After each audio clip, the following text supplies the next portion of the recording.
Basically, you're mixing and you have a track and you're like, ah, and then you put Soothe on it and you're like, ah.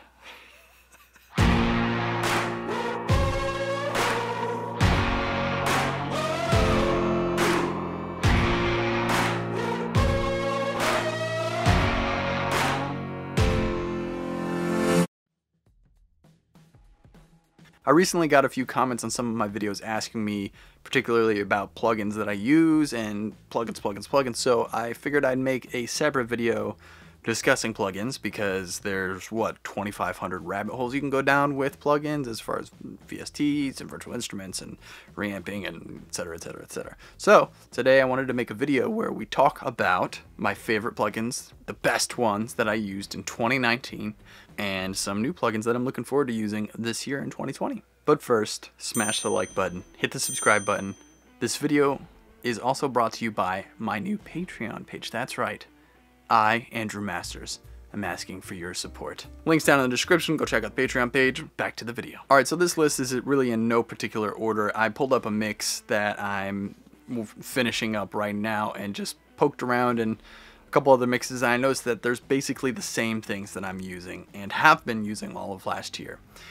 So we're going to talk about those. The first one is a compressor that's always on my mix bus. I keep it on there right from the start of a project all the way through the end of a mix, and that is a virtual bus compressor, the FG Gray model made by Slate Digital. It, to me, is a great bus compressor. I throw it on there. It reminds me a little bit, I know some of you are going to laugh, it reminds me a little bit of the workflow of just working through a console in a studio. You know, you've got the bus compressor built in, you flip it on, and then you just go. You start from the beginning, work all the way to the end. I know several big rock producers that work in that same way. Actually, yeah, I know a lot of people that do that. So from working with them and just working on my own, I really like having the consistency of having that up there. To me, the compressor works as a glue, and it really tells you what the relationship is going to be of all of the elements in the project right from the beginning, so that you're not getting things sort of set up and then you throw a compressor on there and you're like, whoa, what?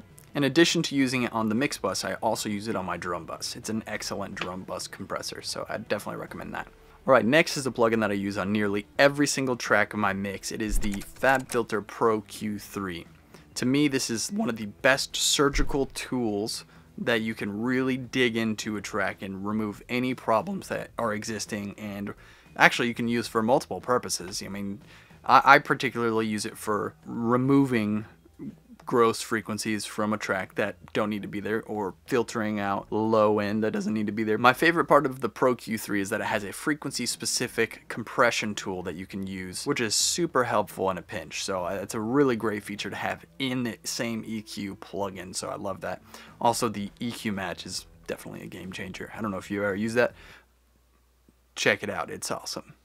Alright, the other plugin that I'm using on nearly every track that needs it is the Universal Audio 1176 LN Legacy. I think it's the black Legacy version of the 1176. This is a part of the Legacy bundle that comes with the Universal Apollo X8P interface. This 1176 is by far my favorite compressor. I use it like a contractor uses a hammer or a drill. Like, it's my favorite compressor. It's definitely my favorite compressor when I'm tracking and when I'm mixing. It's so useful, and it seems to really work for anything. I know there's sort of different flavors and effects that you get with different compressors, but for me, having that attack and the release and the input output, how they work, I just absolutely love that. Not to mention the all-in feature. I don't know if you know about that. It's kind of like the all-in is a little bit like the animal style, you know what I'm talking about, of the 1176. Yeah. One of the EQs that I use if I'm boosting frequencies is the UAD PullTech EQ P1 Legacy version. This has definitely got to be one of my favorite smiley face EQs. I think they nailed the frequencies that you can select as well as the attenuators on it. Great on drums, great on bass, great on vocals, great, I mean, you know, to each their own, but this is, along with the 1176 and that like, they're just, it's right there. One thing I'll mention is that if I am EQing something, I'm mostly using an EQ for the purpose of removing frequencies. It's very rare that I'm using a plugin to boost frequencies, but if I do, I'm doing subtle boosting on submixes or on the mix bus, little bits here and there on the actual group of tracks. There's very, very little boosting that I will actually do on individual tracks, but if I do, I use that PullTech because it's awesome. The other plugin that definitely deserves a shout out is the Virtual Mix Rack from Slate Digital. This plugin could arguably be used for anything. I think the purpose of it was essentially to make a 500 style rack that you can just load up with anything. Basically, from what I can tell, they made some very solid emulations of some very familiar and classic gear that we all love. If I'm using this, I'm mostly just using it for the EQs. Sometimes I'll use their distressor plugin or whatever their version of it is, but I really like it because it's a good way to add some different colors if you are doing some boosting to get that variety all in one plugin. It's pretty great, so check it out. Okay, so the next plugin comes from a company that I have yet to mention. It is called Sound Toys, and the plugin is Decapitator. Now, Decapitator is a distortion saturation style compressor. Sound Toys is another great company that makes plugins and effects. To me, I'm mostly using the Sound Toys bundle as effects. Like if I'm going for an effect, or if I want a little saturation on something, or if I want looking at delays and anything like that, I'm going to the Sound Toys library because there are a few things that they just really nailed. The Decapitator is definitely my go-to drum bus parallel compression plugin because there's a preset on there that is, I think it's called like 70s drums or 70s style drums or something like that. I will go to that preset and start there, and then I can tweak the roll-offs, tweak the darkness, brightness, and there's actually distortion selectors. It can make such a huge difference. Also great for bass, great for vocals, for anything you want to thicken up and have more of a rich mid-range. I love it. It's definitely one of the cooler Sound Toys tools. I definitely have to give a shout out to Isotope. I think these guys really made a big move when they released Ozone. Now I know in our hyper nerdy audio geeky circles, the Ozone thing is somewhat controversial. I really don't think so. I also don't care, but man, they nailed it. I think I have Ozone 8. I don't even have the newest one.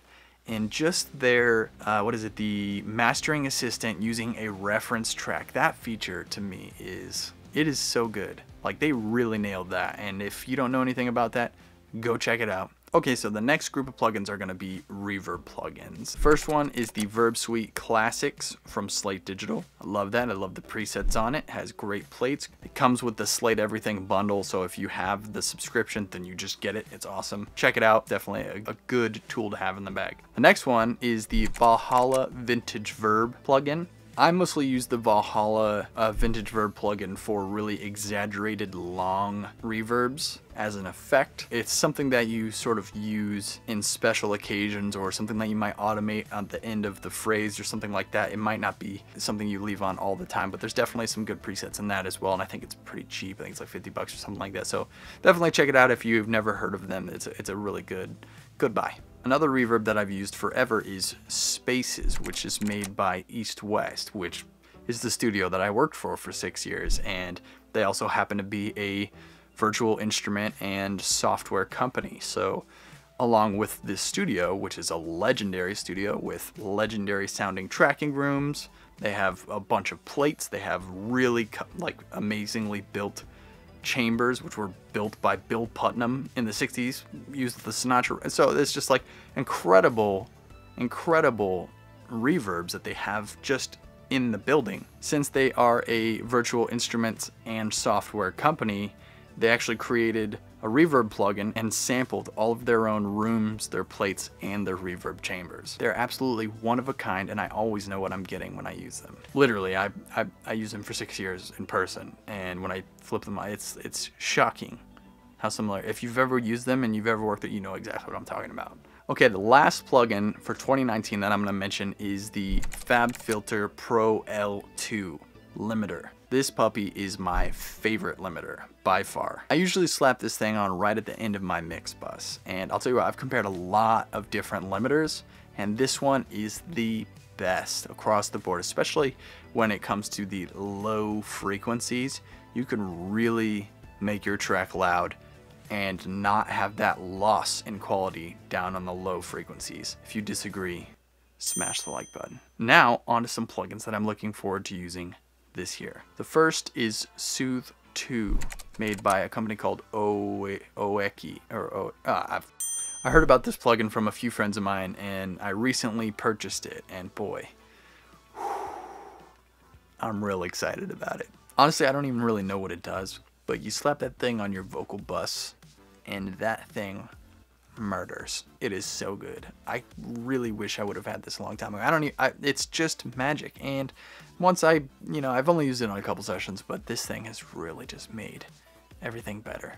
Basically, you're mixing and you have a track and you're like, and then you put Soothe on it and you're like,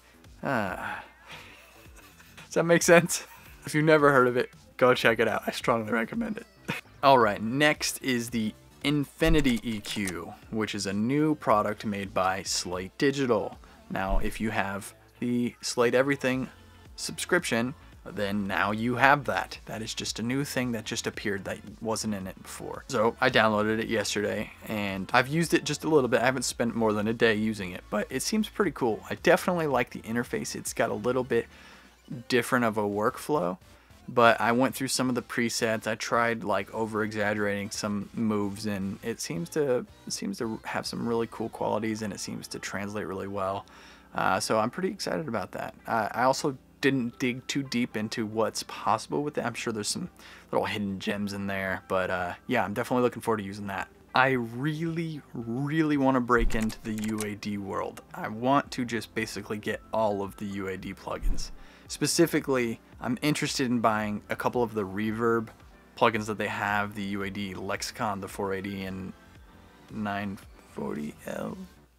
The Lexicon units, the Ocean Way Studios one. I've worked on sessions where they've used the Ocean Way one, and that thing just sounds so good. I am highly impressed by the UAD software, and those guys seem to be onto something over there. They're killing it. I'm excited to try out Luna. We'll see how that goes, but yeah. Oh, also, aside from the Reverb plugins, I want to get some of their mic pre emulators because I have the Apollo, and that comes with the 610 Legacy, but I would also like to try the Neve and some of the APIs and whatever else there is. And actually, with the Neves at least, I want to A/B it with my Warm Audio. Somebody mentioned that in a comment. I'm going to make that video. So aside from a few of those that I just mentioned, I'm pretty pumped about everything else. Everything with the plugin world seems to really be advancing fast. Like 5 years ago, plugins did not do what they do now. It is amazing to see how rapid the transformation in the software is happening, and I'm really pumped about it. If I missed any plugins that you think I should check out, let me know down below, and then just drop a few of your favorite plugins.